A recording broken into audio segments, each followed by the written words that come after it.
We live in an age of specialized tools. A lock is for securing, a sensor is for detecting. Each device performs a single dedicated function, communicating through silent, invisible streams of data. But rewind the clock a few centuries, or even just a few generations in remote places, and you find a different reality. A reality where security wasn't a product you bought, but a state of being you cultivated. The tools for defense weren't bought in a store. They were the tools of daily life, reimagined. They were objects whose primary purpose was to build, to farm, to cook, but whose secondary potential was always present, understood by those who relied on them. They were the environment itself, harnessed with a clever twist. The rustle of leaves, the creak of a floorboard, the echo in a valley, these weren't just background noise, they were data points in an analog world. This is a story of ingenuity, of using the physics of everyday objects to solve the ancient problem of security. It's a testament to a mindset that saw the world not as a collection of inert things, but as a system of interconnected forces.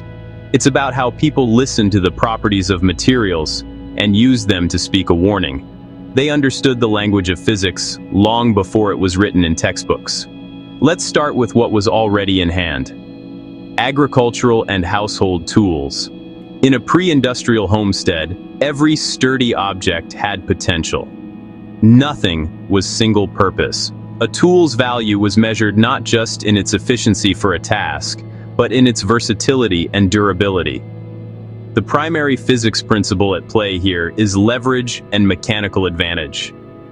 A heavy, blunt tool isn't just for work. Its weight and balance, perfected for driving a nail or splitting a log, could be repurposed in an instant. Historical accounts from various frontier communities suggest that items like a thick oak staff, a heavy iron poker from the hearth, or a solid hay fork were often kept within reach, not just for chores, but as what we might now call force multipliers. Their placement wasn't accidental. It was a conscious, strategic decision. Their effectiveness wasn't in sharpness, but in mass and lever length. A long handle allows the user to generate tremendous speed at the tool's end, turning a simple swing into a powerful deterrent.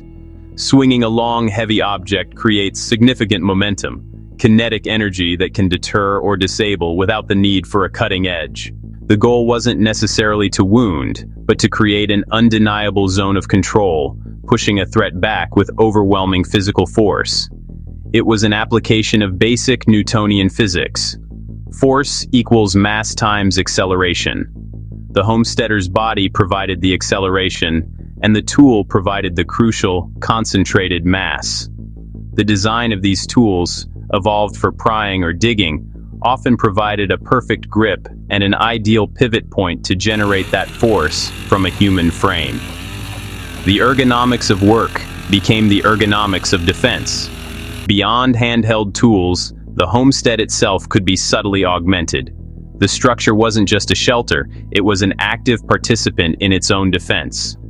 One historical practice mentioned in diaries and folk records involved the strategic placement of seemingly mundane objects.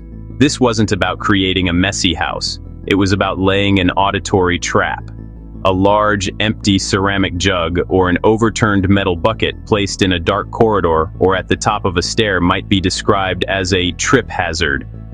But its real function was often auditory. If disturbed, it would crash with a tremendous, startling noise. A cheap, passive alarm made from a common household item. In the dead of night, in a world without traffic or refrigerators humming, such a sound would be as shocking and effective as any modern siren. The physics is simple. Potential energy, the elevated position of the object, converted to kinetic energy, its fall, resulting in a high-energy acoustic event, the crash, designed to wake the household. The choice of material was key. Ceramic shatters, metal clangs, both produce sharp, unnatural sounds that cut through the quiet. It was a direct mechanical translation of intrusion into alarm. No batteries, no wires, just gravity, and a clever understanding of acoustics. This leads us to the most sophisticated realm of these historical adaptations. Dedicated early warning systems built from scratch.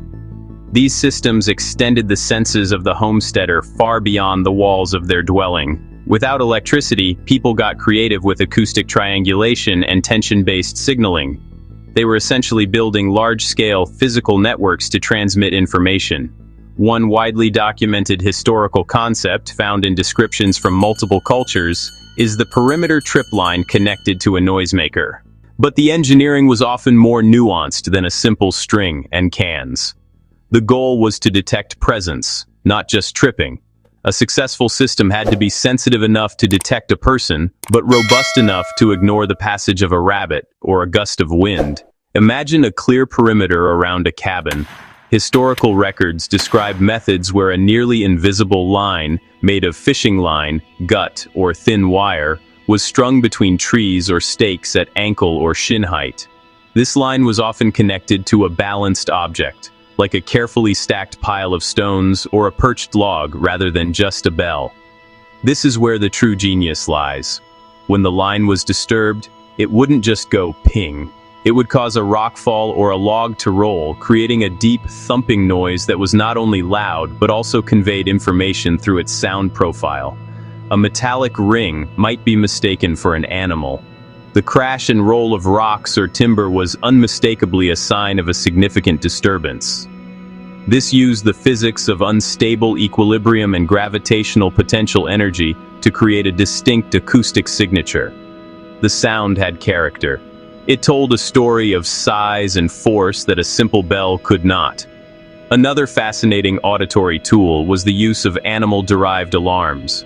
The classic is the watchdog, a biological sensor fine-tuned by millennia of evolution and domestication to detect and react to the unfamiliar. But beyond that, people use the behavior of other animals. Geese were historically renowned as excellent guard animals due to their loud, raucous calls and sensitivity to intruders. Unlike a dog that might be pacified, geese are territorial, collectively noisy, and notoriously difficult to silence quietly. Keeping a flock near a home's approach was a living, breathing alarm grid. Even non-livestock could be part of the system.